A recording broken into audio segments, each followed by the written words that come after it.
இன்னைக்கு நம்ம இந்த வீடியோல பார்க்க போற விஷயம் கேட்டீங்கன்னா WWE நிறுவனருமான முன்னாள் ஓனருமான வின்ஸ் மிக்மன் புதிய ரெஸ்லிங் கம்பெனியை ஒன்று வாங்க போகிறார். அதை பத்தி என்னன்றதை தெரிஞ்சுக்கலாம். அதெல்லாம் தெரிஞ்சுக்கிறதுக்கு முன்னாடி நீங்க இன்னும் நம்ம சேனலை சப்ஸ்கிரைப் பண்ணி வச்சுங்க. இதே போல இன்ட்ரெஸ்டிங்கான ரெஸ்லிங் பார்க்குறவங்க ஃப்ரெண்ட்ஸுக்கு இந்த வீடியோ ஷேர் பண்ணி விட்டுட்டு தொடர்ந்து பாருங்க.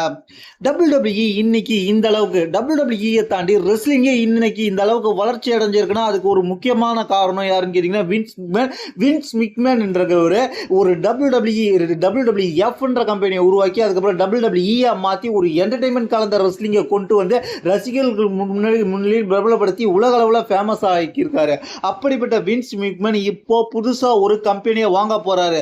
அந்த கம்பெனி தான் என்னன்னு கேட்டீங்கன்னா BKFC அப்படின்ற ஒரு ரெஸ்லிங் கம்பெனி, அதாவது பர்ன் நக்கல் ஃபைட்டிங் சாம்பியன்ஷிப் என்ற ஒரு கம்பெனி. இந்த கம்பெனி எப்படிப்பட்டதுன்னு கேட்டீங்கன்னா UFC சொல்லக்கூடிய ரியல் ஃபைட்டிங் எப்படி இருக்குமோ, MMA ஃபைட்டிங் எப்படி இருக்குமோ அதே போல தான். ஆனால் இது வந்து ரிங்குள்ள நடக்கும், 4 சைடு ரோப் இருக்கும். WWE ரிங் எப்படி இருக்குமோ அதே போல தான் இருக்கும்.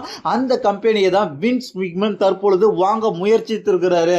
கூடிய சீக்கிரத்தில் இந்த முயற்சி சக்சஸ் ஆனிச்சுன்னா வின்ஸ் மிக்மன் அந்த கம்பெனியை வாங்கிடுவாரு. வாங்கிட்டாருன்னா மீண்டும் ரெஸ்லிங் பிசினஸ்க்குள்ள வருவாரு. ரெஸ்லிங் பிசினஸ்க்குள்ள வந்தா அது WWEக்கு போட்டியா அமையும்.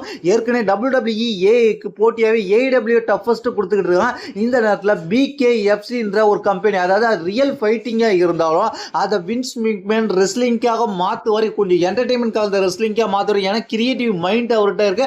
அந்த வின்ஸ் மிக்மன் மீண்டும் இந்த கம்பெனியை மட்டும் வாங்கிட்டாருன்னா WWEக்கு டஃபஸ்ட் இருக்கும் அப்படின்ற மாதிரி சொல்லப்படுகிறது. இப்போ அவர் மீண்டும் ரெஸ்லிங் பிசினஸ்க்குள்ள வராரு. அதனால இப்போ வந்து WWE நல்ல நல்ல மேட்ச் கொடுக்க வேண்டிய சூழ்நிலை இருக்கிறாங்க.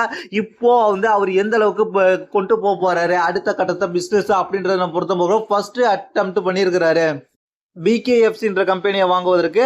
இதுதான் இப்போதைக்கு கிடைச்சிருக்க தகவல். அதனால கூடிய சீக்கிரத்தில் அந்த கான்ட்ராக்ட் சக்சஸ் ஆனிச்சுன்னா அவர் அந்த கம்பெனியை டேக் அவுட் பண்ணி ஃபுல் கிரியேட்டிவ் கண்ட்ரோலையும் எடுத்துப்பாருன்ற மாதிரி சொல்லப்படுகிறது. இதை பத்தி உங்களோட கருத்துன்றது கீழே உள்ள கமெண்ட்ஸ்.